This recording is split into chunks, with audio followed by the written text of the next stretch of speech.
ఎప్పుడు చెప్తున్నాం.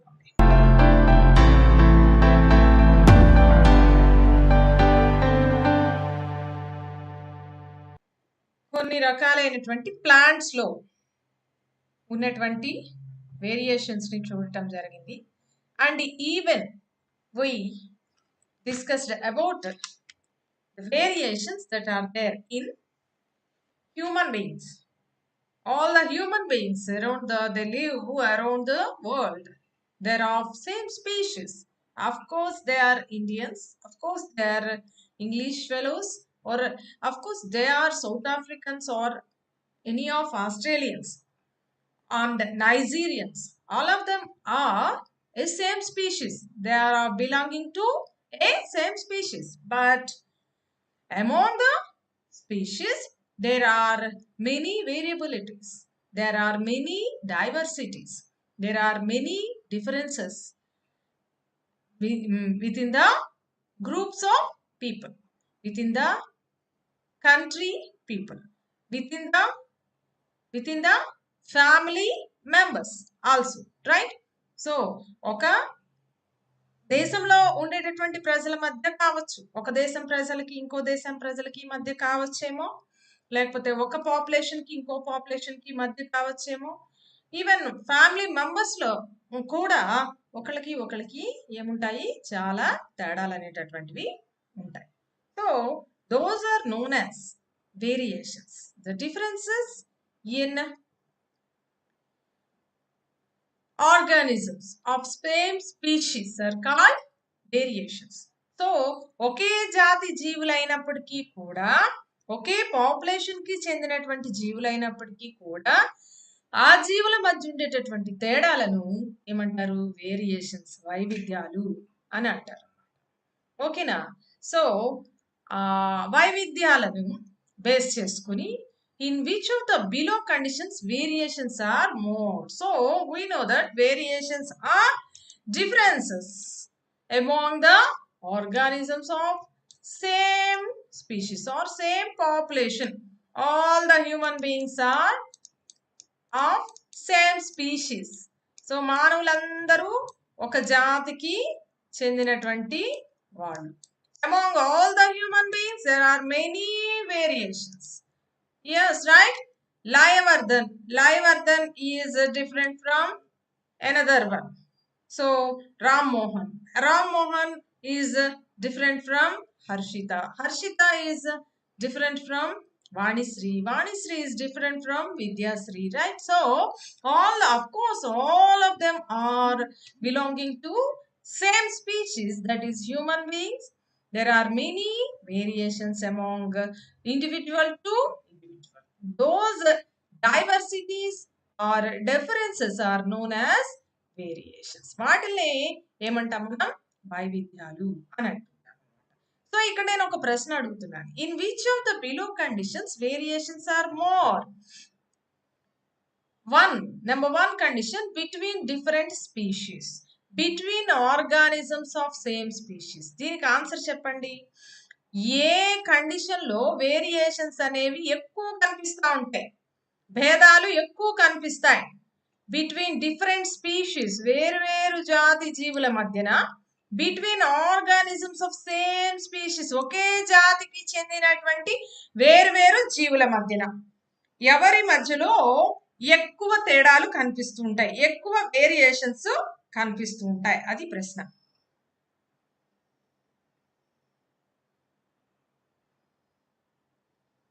Organisms of same species. So A అని చెప్తున్నారు. So between different species, right? So variations are more between different species and variations are less between the organisms of same species. So మీరు catch చేశారు point. Very good. So అందరు కూడా ఏ అని చెప్పారు. Very good. ఎవరు B అని చెప్పలేదు. Adinarayana my name is మైత్రి అంటున్నాడు.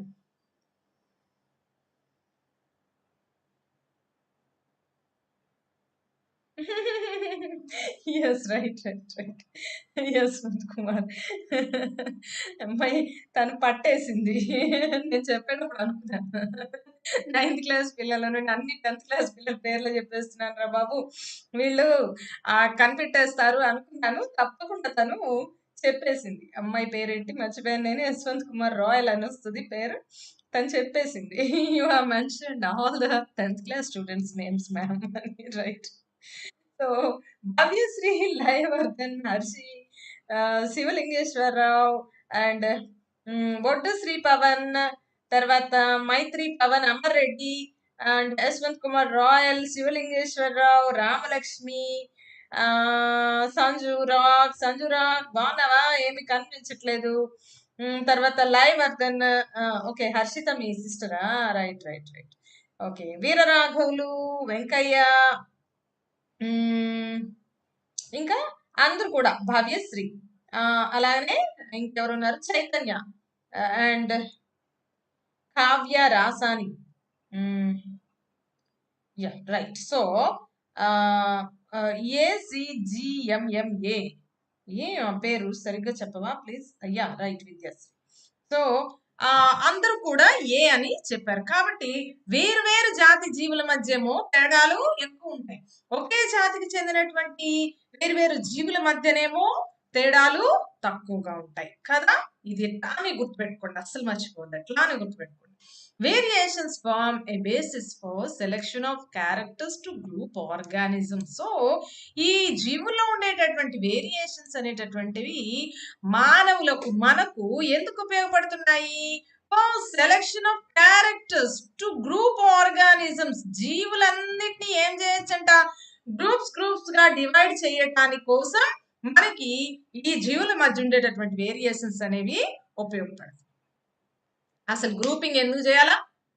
Why do we group organisms? ఎందుకు మనము జీవుల్ని గ్రూప్స్ గా చేయాలి? ఎందుకో తెలుసుకుందామా? ఓకే. సో ఇక్కడ చూడండి కొన్ని మొక్కలు కనిపిస్తున్నాయి కదా. 1 2 3 4 5 and 6. So here 6 types of plants are there. నేను మిమ్మల్ని ఏం అడుగుతున్నాను అంటే divide these 6 plants into 2 groups. How can you group them? నేను ఏం అడిగాను? ఈ 6 రకాలైనటువంటి ప్లాంట్స్ ని 2 గ్రూప్స్ గా చేయమని చెప్పాను. ఎలా గ్రూప్స్ చేస్తారు? So give me answer in numbers. Which of the numbers are of same group and another group of numbers, another numbers with a group? అలా ఇవ్వండి. 6 ప్లాంట్స్ ఉన్నాయి ఇక్కడ. వీటన్నిటిని 2 గ్రూపులుగా చేయాలి అని అడుగుతున్నాను.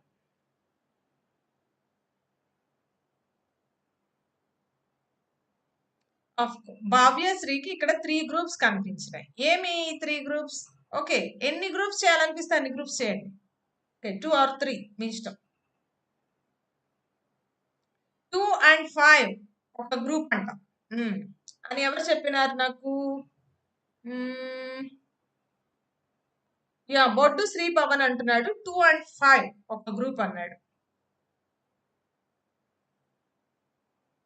ఎస్ మైత్రి పవన్ అంటుంది I can group them with flowers and without flowers అని చెప్పింది. Okay,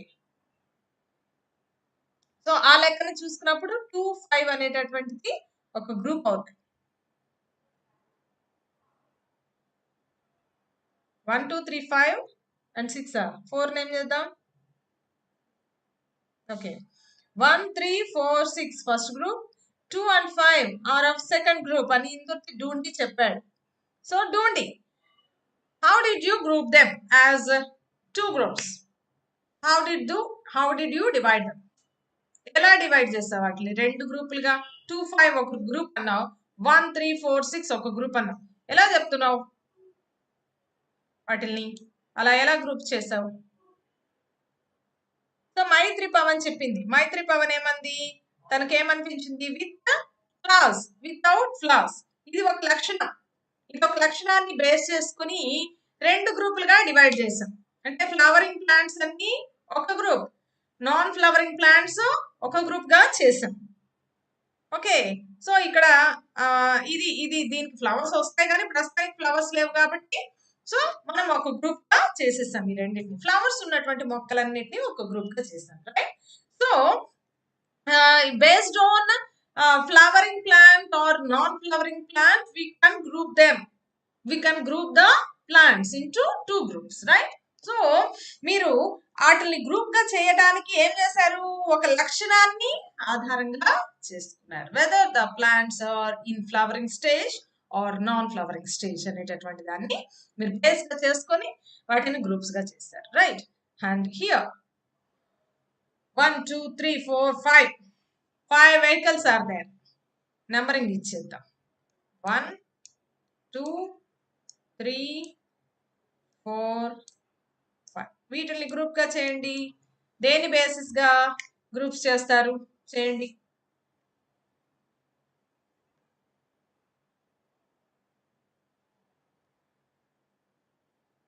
again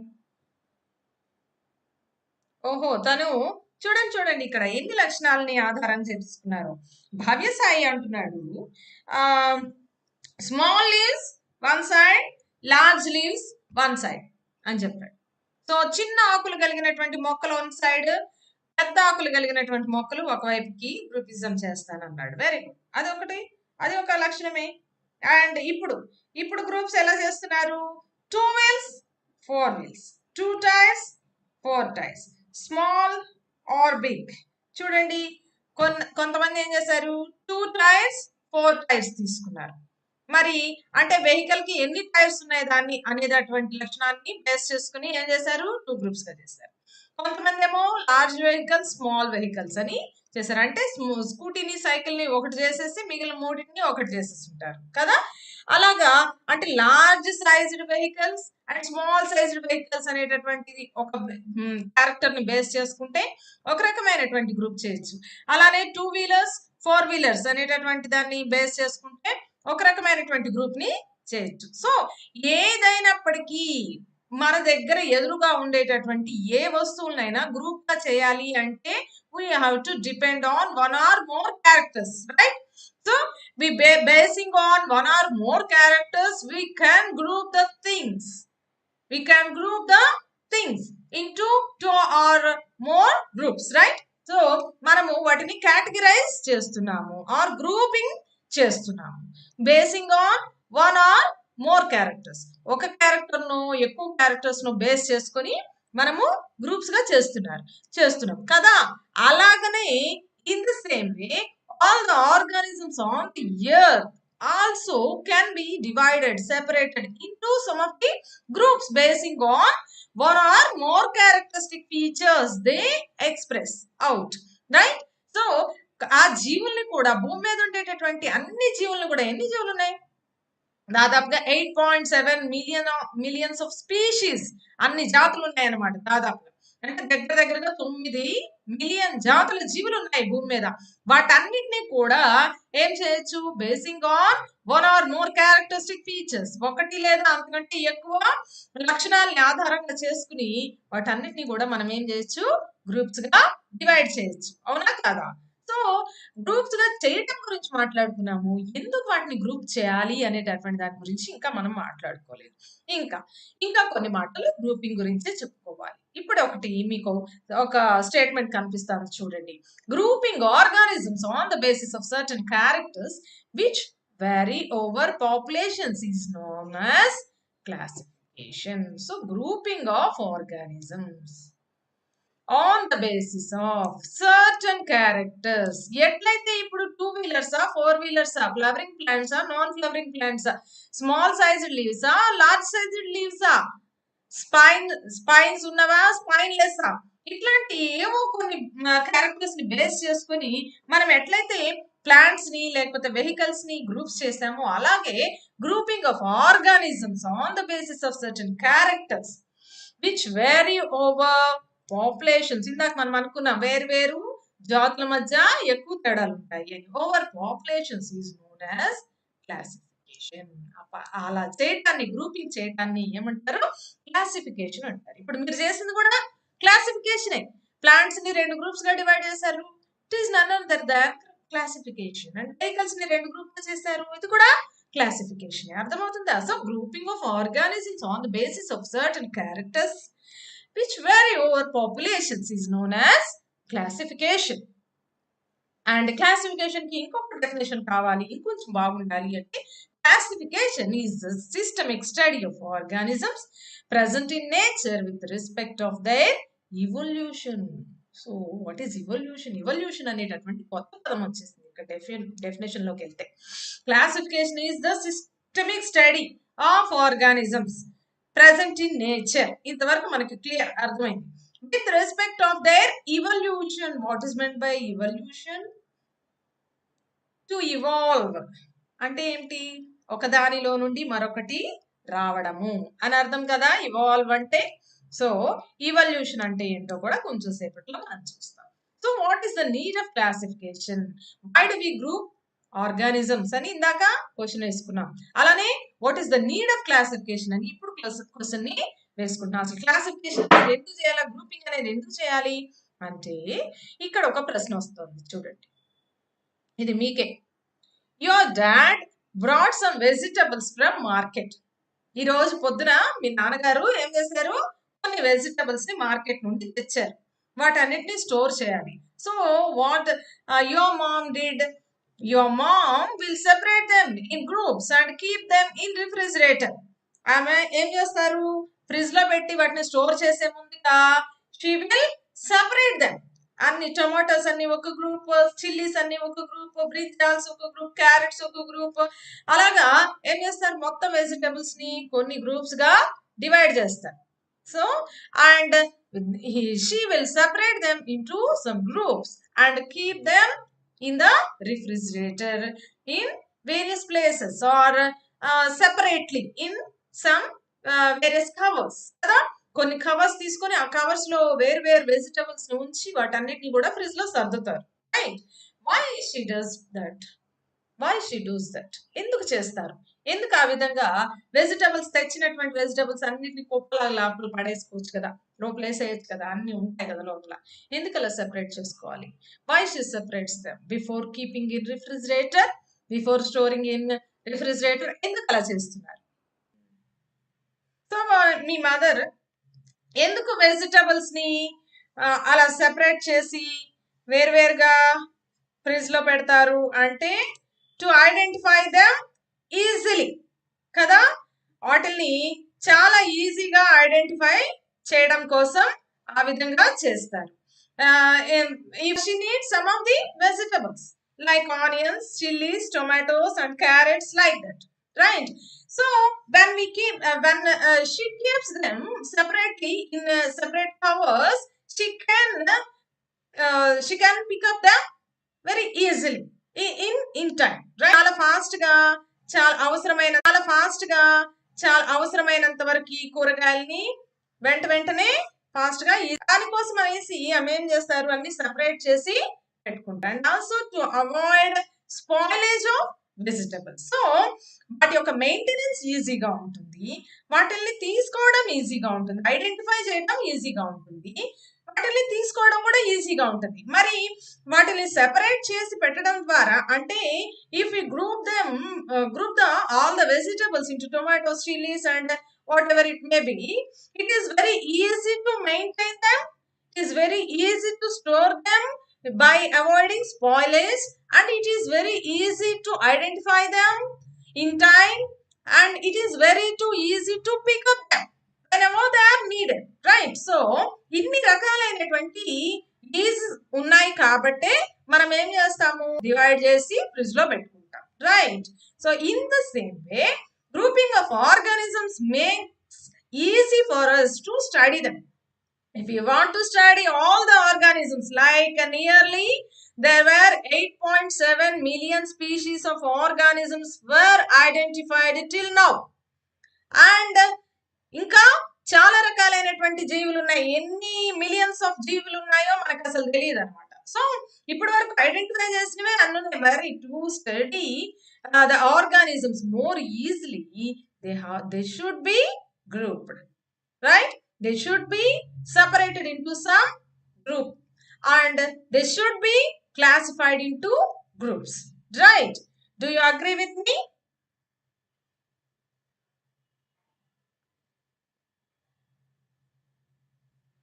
Sometimes clear, sometimes. Nearly, there were 8.7 million species of organisms were identified till now.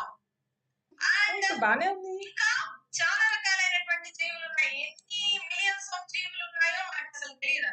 So ఇప్పటివరకు ఐడెంటిఫై చేసినవే అన్నట్టు మరి study the organisms more easily. They should be grouped, right? They should be separated into some groups. 7 million species of organisms were identified. Okay. చక్కగా neat గా వస్తుంది, right? yes, you are agreeing with me, right? So what is the need of classification? So classification అనేటటువంటిది జీవుల్ని study చేయడం ఈజీగా మారిపోతుంది. ఇంకా ఏమేమి యూజెస్ ఉన్నాయి క్లాసిఫికేషన్ వల్ల చూడండి. It gives better knowledge and better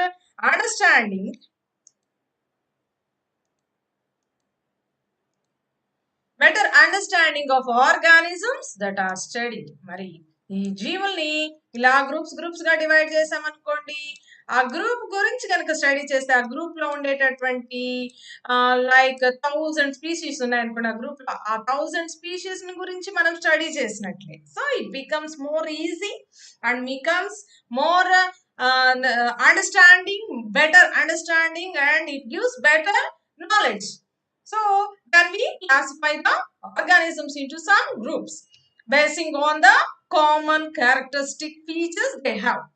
It helps to study the organisms in a proper and systematic manner. అంటే వేగంగా చదువుకుంటా వెళ్ళిపోకుండా 8.7 million species of organisms ని వేగంగా చదవటం అనేటటువంటిది కుదిరేపనేటువంటిది కాదు. కాబట్టి సిస్టమాటిక్ మేనర్ లో చదువుకోవటం కోసం we have to depend on classification.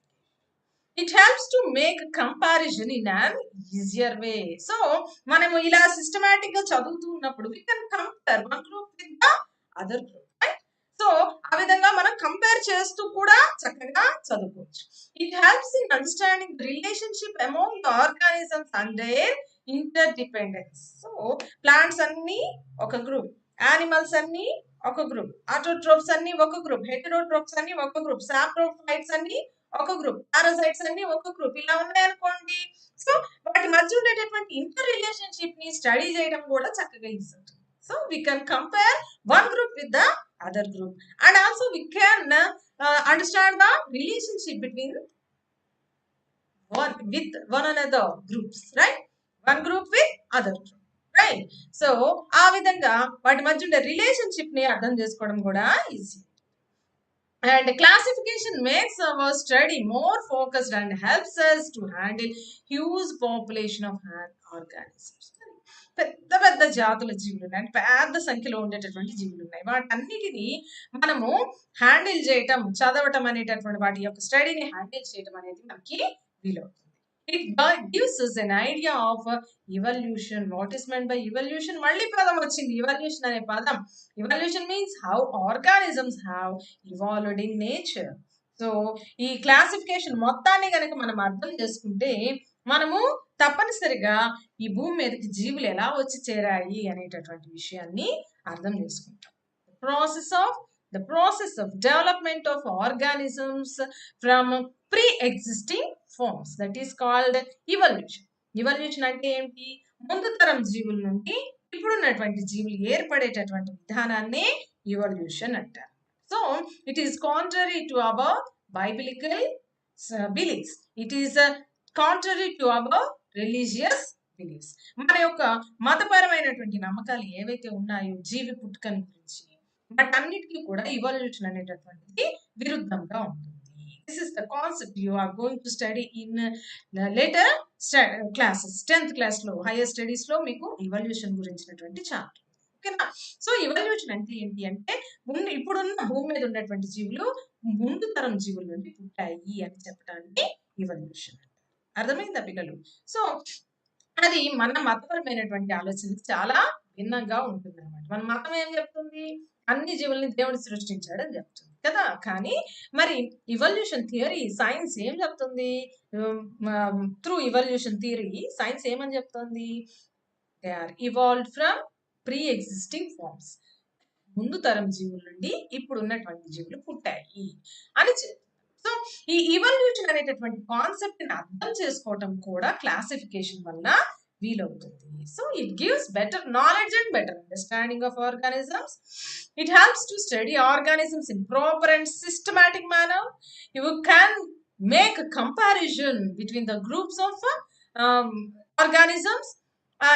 It helps in understanding the relationship among the groups of organisms. It is very easy to handle huge population of organisms, and it gives us an idea of evolution. ఇవి classification వల్ల ఉపయోగాలు అన్నమాట. జీవుల్ని groups గా divide చేయడం వల్ల కలిగేటటువంటి అర్థమైందా?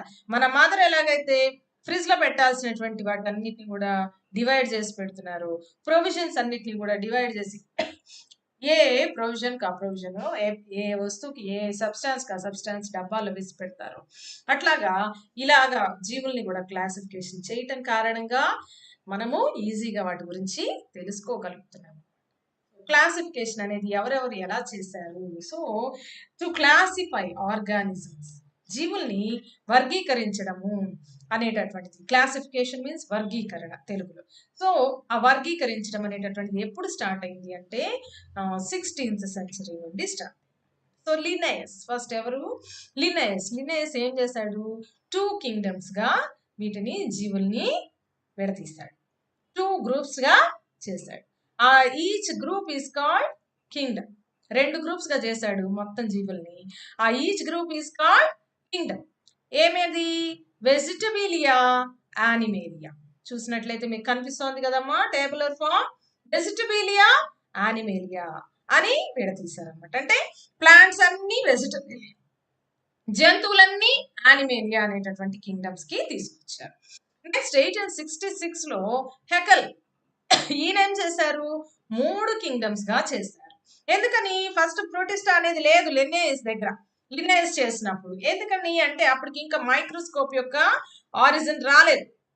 So as there is no origin of microscope, there is no identification of microscopic organisms. That's why all the organisms which are visible to our naked eye are being defined into 2 groups, are being divided into 2 groups, right? So after invention of the microscope, there are some of the microorganisms are being observed, so that another kingdom, another group of organisms, microorganisms were added to the 2 kingdoms, that is Protista by Haeckel.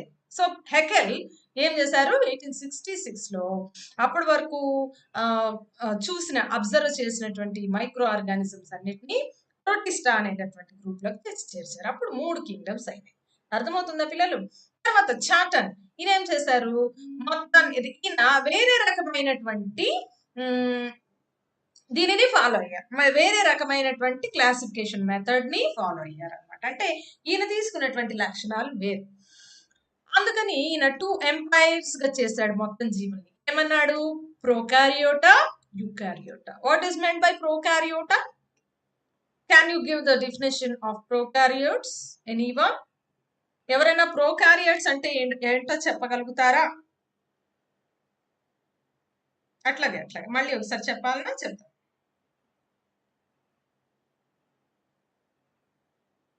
So prokaryotes అంటే ఎవరైనా చెప్తారా? ఏమైంది సంజురా? అర్థం కదా.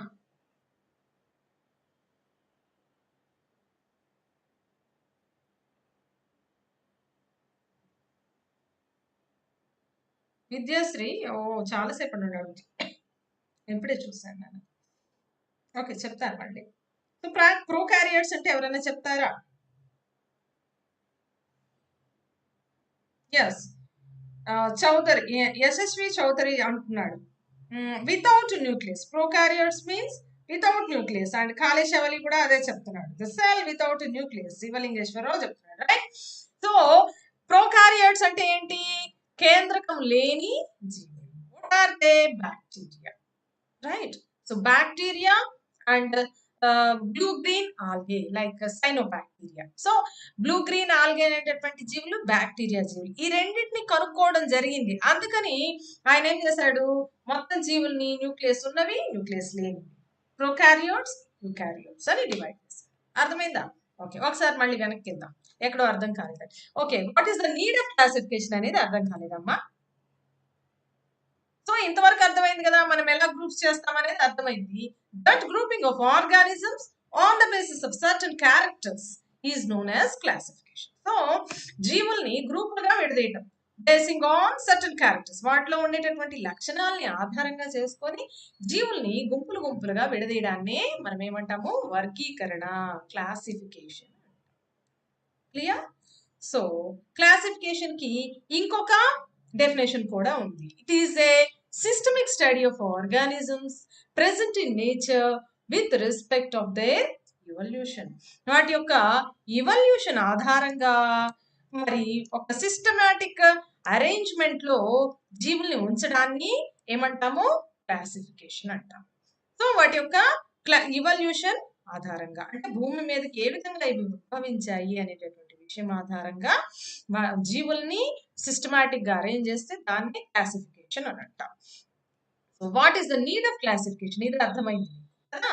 ఇలాగా groups గా divide చేసుకోవడం వల్ల వెజిటబుల్స్ ని we can handle them very easily, we can store them, we can identify them, we can pick up them whenever they are needed. So ఇన్ని ఉపయోగాలు ఉన్నాయి కాబట్టి మనము కూరగాయలన్నిటిని డివైడ్ చేసి పెడుతుంది మన మదర్ కదా, అది చెప్పుకున్నాం. ఇన్ ద సేమ్ వే జీవులు కూడా అలా గుంపులు గుంపులుగా విడదీసినప్పుడు we can study them very easily, ఎందుకంటే numerous vast number of species are there, species are being identified till now.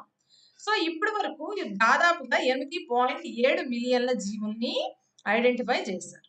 అర్థమైందా? దాదాపు 1 మిలియన్, వాటిలో 1 మిలియన్ స్పీషీస్ మైక్రో ఆర్గానిజమ్స్ ఉన్నాయి.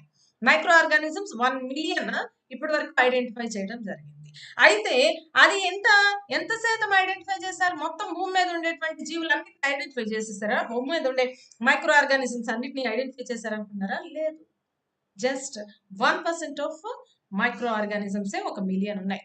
ఇంకా సైంటిస్ట్ యొక్క ఐడియా ప్రకారము ఇంకా 99% of micro organisms not at identified.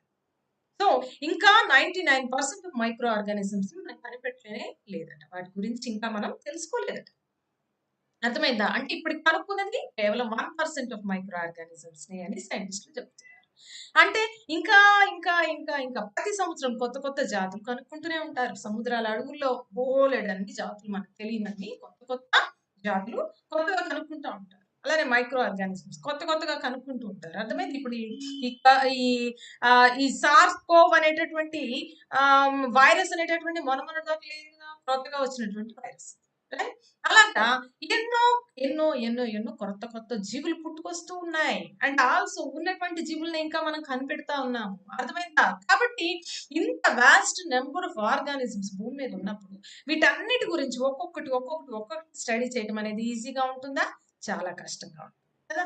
అందుకనే మీ క్లాస్, మీ స్కూల్లో కూడా మిమ్మల్ని అందరినీ ఎన్ని గ్రూప్స్ గా చేస్తారు కదా, బేసింగ్ ఆన్ యువర్ స్టాండర్డ్ కదా, your syllabus, your study. So A syllabus నువ్వు చదువుతున్నావు, నీ స్టాండర్డ్ ఏమిటి అనే దాన్ని బట్టి ఏం చేస్తున్నారు, మిమ్మల్ని రకరకాల క్లాసెస్ గా డివైడ్ చేస్తున్నారు. అలా కాకుండా 6th నుండి 10th క్లాస్ చదివే వాళ్ళందరూ ఒకే గ్రూప్ గా ఉన్నారనుకోండి, టీచర్స్ కి ఎంత కష్టం అవుతుంది చెప్పడం. ఏదని చెప్తారు, ఏ స్టాండర్డ్ యొక్క లెసన్ అని చెప్తారు, చెప్పలేరు. అందుకని ఏం చేస్తారు, మిమ్మల్ని 6th class, 7th class, 8th class, 9th class ఇంకా ఎక్కువగా ఉంటే మళ్ళీ వాళ్ళని సెక్షన్స్ గా డివైడ్ చేయడం జరుగుతుంది కదా. అలా చేసినప్పుడు ఏమైతుంది, ఈ గ్రూప్ ఆఫ్ స్టూడెంట్స్ కి దగ్గరికి వెళ్ళినప్పుడు మేము ఆ 6th క్లాస్ టెక్స్ట్ బుక్ కి సంబంధించినటువంటి సిలబస్ ని చెప్పగలుగుతాం. అండ్ 7th క్లాస్ స్టూడెంట్స్ దగ్గరికి వెళ్తే 7th క్లాస్ స్టూడెంట్స్ కి సంబంధించినటువంటి సిలబస్ ని మాత్రమే అక్కడ చెప్పగలుగుతాం. అందరికి మొత్తము 6th to 10th సిలబస్ అంతా చెప్పాల్సిన అవసరం మాకు ఉండదు కదా. అప్పుడు our work of teaching will become easy. అర్థమవుతుంది కదా. కాబట్టి ఎప్పుడైనా సరే గ్రూపింగ్ ఆఫ్ ఆర్గానిజమ్స్ అనేటటువంటిది కూడా అదే విధంగా ఎలా ఉంటే మనకి easy to understand, easy to get knowledge, okay, easy to study. ఓకేనా? సో అది క్లాసిఫికేషన్ యొక్క ఉపయోగం. ఇంతవరకు అర్థమైంది కదా? So what is the need of classification అంటే it gives us better knowledge and better understanding of organisms that are studying.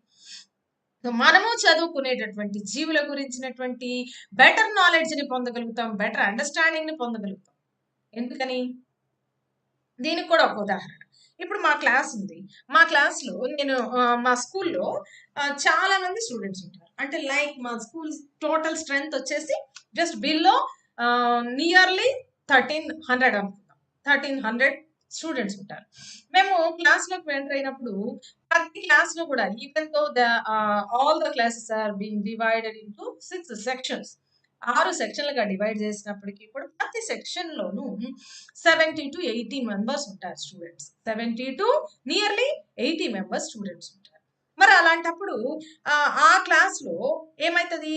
నేను ఆ 70 మంది పిల్లల పేర్లు గుర్తుపెట్టుకోవడం అనేది చాలా కష్టమైంది కదా!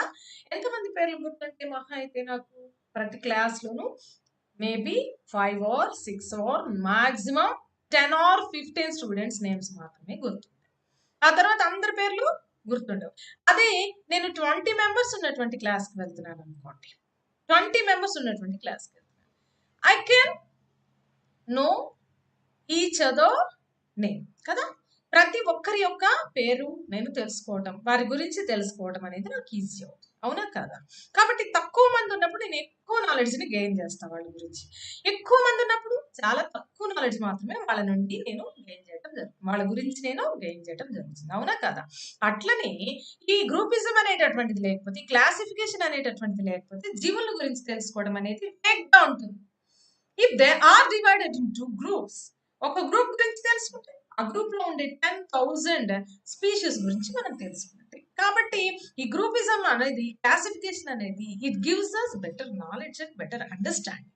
అర్థమైంది కదా? And it helps in proper manner, systematic manner, studying of organisms in systematic manner.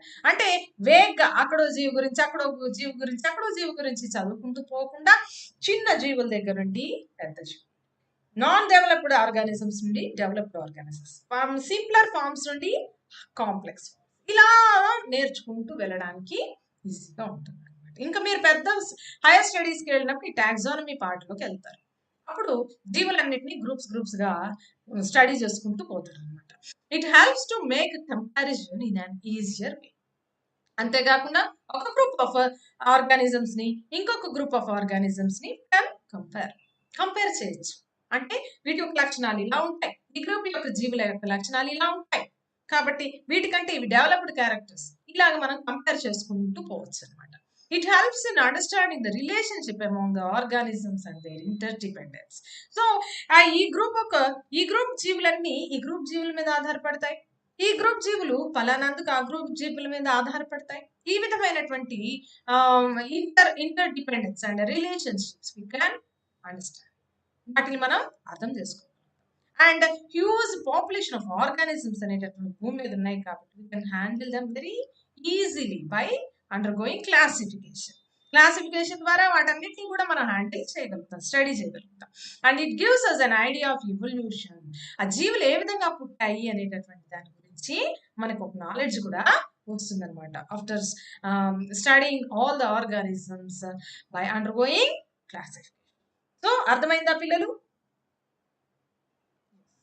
So yes ma'am అంటున్నారు.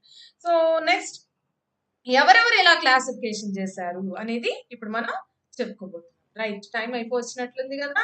సో సరే, మనం ఇది చెప్పుకుని ఆపేద్దాం, టేబుల్ చెప్పుకుని ఆపేద్దాం. ఫస్ట్ కార్ల్ లిన్నెస్ ఈయన ఏం చేశారు? మొత్తం జీవుల్ని రెండుగా డివైడ్ చేశారు, రెండు కింగ్డమ్స్ అన్నారు. Vegetabilia, all the plants come under vegetabilia, and all the animals come under animalia. So the next microscope కనుక్కోవడం జరిగింది, కొన్ని సూక్ష్మజీవులను కనుక్కున్నారు, కాబట్టి ఆ సూక్ష్మజీవులన్నింటిని ప్రోటిస్టా అన్నారు హెకెల్. వెజిటబిలియా పేరు ప్లాంటేగా మార్చారు, యానిమేలియా పేరు యానిమేలియాగానే ఉంది. చాటన్ వచ్చిన తర్వాత ఈయన ఇంకొక రకమైనటువంటి లక్షణాన్ని ఆధారం తీసుకున్నారు. వాటి యొక్క సెల్స్ లో న్యూక్లియస్ ఉందా లేదా అనే దాని మీద డిపెండ్ అయ్యి న్యూక్లియస్ లేనటువంటి జీవుల్ని ప్రొకారియోట్స్ అన్నారు, like bacteria and blue green algae. మిగిలినటువంటి జీవులన్నింటినీ యూకారియోట్స్ అన్నారు. న్యూక్లియస్ ఉంటే యూకారియోట్స్, న్యూక్లియస్ లేకపోతే ప్రొకారియోట్స్, అట్లా డివైడ్ చేయడం జరిగింది. ఇది వేరే రకమైనటువంటి classification. And Copeland in 1938 and he added another kingdom.